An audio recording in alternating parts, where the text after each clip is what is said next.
All right, well, welcome back to Wood Shop Wednesdays.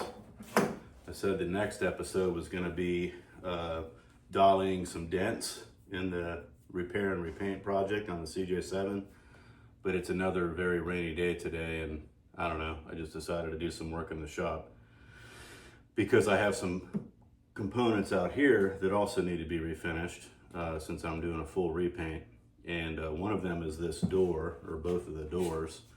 So this paint has to come off. I've got a roll bar in here that my son and his best friend took off yesterday for me. And then the right fender, the driver fender. So I'll show you those things here.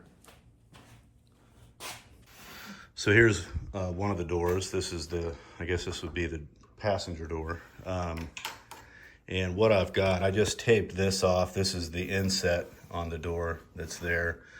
And this is a rubberized type truck bed undercoating. Actually, it's the same thing I used on the bed of the Jeep floor and so forth.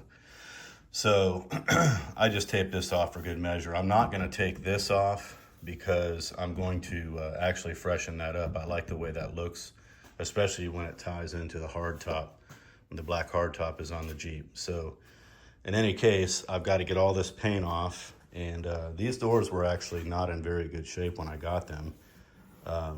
One of the windows didn't even open, so I had to fix the linkage issue there. And there were just some little dents. I don't remember everywhere it was, and some rust that I had to reform and so forth. But they're not too bad now. There's a little area here along this hinge because I'm not going to dare try to take that off. I'm sure it would just be a big nightmare trying to do that. But there's an area here that I'm going to have to address again where I think some rust is popping through. So maybe I didn't get that rust reformed well enough. There's also some chips in the bottom edge of the door from when they've been off. I'll just have to be more careful next time. But anyway, this has to be taken off, the paint on both sides, the inner part of the door, which will require taking the interior panel out. So here is the driver's side fender, which is actually just going to need the paint to be removed. I'll have to take that fender flare off and the marker light and the hardware there. But this affords me the opportunity to get inside here, clean that up, and get that painted the body color as well, which is going to be nice. So when both the fenders are on and the grill, everything will be painted the same exterior color, except for the firewall. The firewall, I'm going to go ahead and leave it black. I've got a little bit more to do on it, but this is just nice getting all that off so I can deal with that, and it'll look much nicer than it did the first go around. And then, like I said, here's the roll bar. Not really anything to do on it except to get the paint off of it. And so I've got a clean slate there. Got my tools here. So I'm going to start with the paint remover tool. And then I'll go to this inline sander, which is a real gem, especially on a Jeep because you have mostly flat and straight panels. And then do the detail work with that flappy disc right there, or whatever they call it. I picked up those at Harbor Freight. So, all right, well, here we go. I'm gonna get started.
Okay, so I've got the bulk of the paint off. You can see where I'm hitting primer underneath and maybe even some little skim coat of filler here and there, but that tool works fast. I mean, as you can see, that only took about, I don't know, what, 5 minutes or so.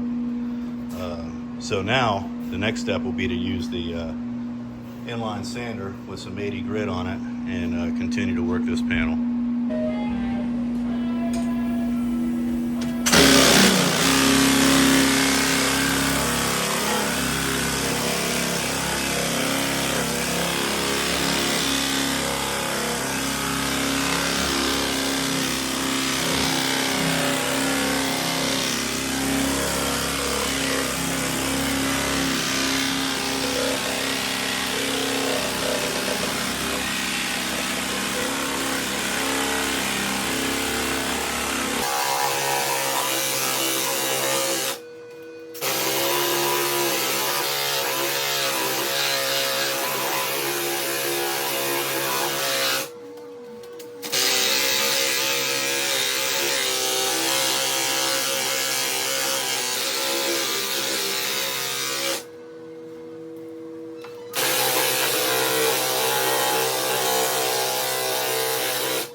Okay, I got it sanded with the inline sander, and you can see where the high spot is, and I remember that from the last time. So what I'll have to do is, in some areas where, like right there, it's a little bit low actually, I'll have to put some glazing compound there. That's a high spot, looks like. It's a low spot. Anyway, that's all real finesse work, but this is gonna have to be self-etch primed first, because you can't, it's not a good idea to do anything over top of bare metal until you've got some good self-etching primer on. So same thing here, but that's a low spot right there. So what I found here is, when I did the body work the first time, I don't think there's really a problem here with rust, so much as when I sanded it before. Again, I wasn't, taking the 3 years that we did on the C10. I was this was like a 3-month job, and that included some mechanical stuff. But anyway, there's a little bit of a lip right there of body filler where I was, after I cleaned that up the first go around, there's a little bit of a lip of body filler there, so I'm gonna need to sand that down with the Random Orbit. Ultimately, once this panel is glazed, where the low spots are and whatever's needed, it'll be block sanded several times, and I'll use a guide coat on it, because what a guide coat will do is show you where all the low spots still are. So it's a painstaking process, but it'll be worth it. So this here, I still have to sand. I'll use the Random Orbit sander on this part around the window to get the rest of the paint, at least down to the primer. I'm not going to worry about this here. Obviously, this is a low spot where that paint is. It's definitely scuffed up well enough with 80 grit that I can do some primer over top of that. So this is already getting close to the rough stage of working and finessing. So, okay, I intentionally got into the metal here because I remember there being some kind of like a crater type rust that was going on right there. It was treated with the rust reformer, but I wanted to make sure that it wasn't, still rusting or something through that. So what I'll have to do is I'll have to go ahead and continue sanding to get this little crack out of there, smooth that out, use some self-etching primer, and then re-glaze that area and try to get it smooth and flat with the rest of the panel. So that's the name of the game. It's just part of the process, but yeah, just wanted to show you that. Okay, I'm going to stop here on this door for now. I did some reading about primers and learned something new every day, but I did not use an epoxy-based primer over this. I used the rust reformer, of course, which is why that's black now, and then a self-etching primer. But I've since learned that epoxy primer is really what you need to put over bare metal and even as a sealer. So Eastwood has some epoxy primer that I'm gonna pick up so that I can put a full coat of epoxy primer on here before I start doing any of the body work, and that'll seal the metal well. It'll stop any other corrosion that might be trying to rear its ugly head. So this is pretty smooth at this point.